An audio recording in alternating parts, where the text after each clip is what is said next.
السلام علیکم ورحمۃ اللہ وبرکاتہ۔ روضہ اقدس صلی اللہ علیہ وسلم حرمین شریفین کی انتظامیہ کی جانب سے ایک تقریب منعقد کی گئی جس میں مسجد نبوی کے بارے میں معلومات فراہم کی گئی۔ آپ صلی اللہ علیہ وسلم کے قبر مبارک کے بارے میں مکمل وضاحت کی گئی۔ گزشتہ 5.5 صدیوں میں کوئی شخص آپ صلی اللہ علیہ وسلم کی قبر مبارک تک نہیں جا سکا ہے۔ وہ حجرہ شریف جس میں آپ اور آپ کے 2 اصحاب کی قبریں ہیں، اس کے ارد گرد ایک 4 دیواری ہے۔ اس 4 دیواری سے متصل ایک اور دیوار ہے جو 5 دیواروں پر مشتمل ہے۔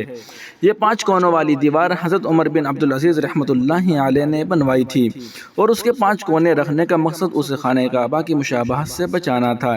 ایک 5 دیواری کے گرد ایک اور 5 دیواری والی فصیل ہے۔ اس 5 کونوں والی فصیل پر ایک بڑا سا پردہ یا غلاف ڈالا گیا ہے۔ یہ سب دیواریں بغیر دروازے کے ہیں، لہٰذا کسی کے ان دیواروں کے اندر جانے کا کوئی امکان نہیں ہے۔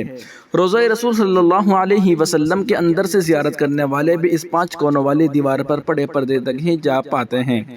روضہ رسول صلی اللہ علیہ وسلم پر سلام عرض کرنے والے عام زائرین جب سنہری جالیوں کے سامنے کھڑے ہوتے ہیں تو جالیوں کے سوراخوں سے انہیں بس وہ پردہ ہی نظر آ سکتا ہے جو حجرہ شریف کے 5 دیواری پر پڑا ہوا ہے۔ اس طرح سلام پیش کرنے والے زائرین اور حضور صلی اللہ علیہ وسلم کی قبر اطہر کے درمیان گو کہ چند گز کا فاصلہ ہوتا ہے، لیکن درمیان میں کل 4 دیواریاں حائل ہوتی ہیں۔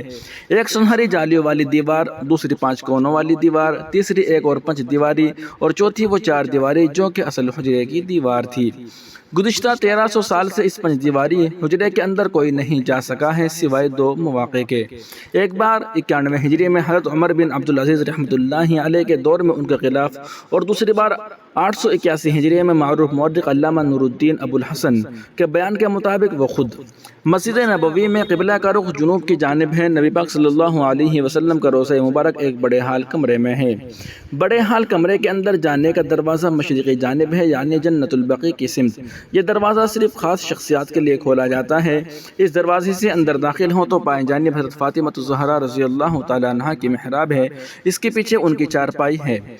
العربیہ ویب سائٹ نے محقق محی الدین الہاشمی کے حوالے سے بتایا کہ ہال کمرے میں روضہ مبارک کی طرف سے جائیں تو سبز غلاف سے ڈھکی ہوئی ایک دیوار نظر آتی ہے۔ 1406 ہجری میں شاہ فہد کے دور میں اس غلاف کو تبدیل کیا گیا۔ اس سے قبل ڈھانپا جانے والا پردہ 1370 ہجری میں شاہ عبدالعزیز آل سعود کے زمانے میں تیار کیا گیا تھا۔ مذکورہ دیوار 881 ہجری میں اس دیوار کے اطراف کی تعمیر کی گئی جو 91 ہجری میں حضرت عمر بن عبدالعزیز نے تعمیر کی تھی۔ اس بند دیوار میں کوئی دروازہ نہیں ہے۔ قبلے کی سمت اس کی لمبائی 8 میٹر، مشرق اور مغرب کی سمت 6.5 میٹر اور شمال کی جانب دونوں دیواروں کی لمبائی ملا کر 14 میٹر ہے۔ کہا جاتا ہے کہ 91 ہجری سے لے کر 881 ہجری تک تقریباً 8 صدیاں کوئی شخص آپ صلی اللہ علیہ وسلم کی قبر مبارک کو نہیں دیکھ پایا۔ اس کے بعد 881 ہجری میں حجرہ مبارک کی دیواروں کے بوسیدہ ہو جانے کے باعث ان کی تعمیر نو کرنا پڑی۔ اس وقت نامور مورخ اور فقیہ علامہ نور الدین ابو الحسن مدینہ منورہ میں موجود تھے، جنہیں ان دیواروں کی تعمیر نو کے کام میں حصہ لینے کی سعادت حاصل ہوئی۔ وہ لکھتے ہیں 14 شعبان 881 ہجری کو 5 دیواری مکمل طور پر ڈھا دی گئی۔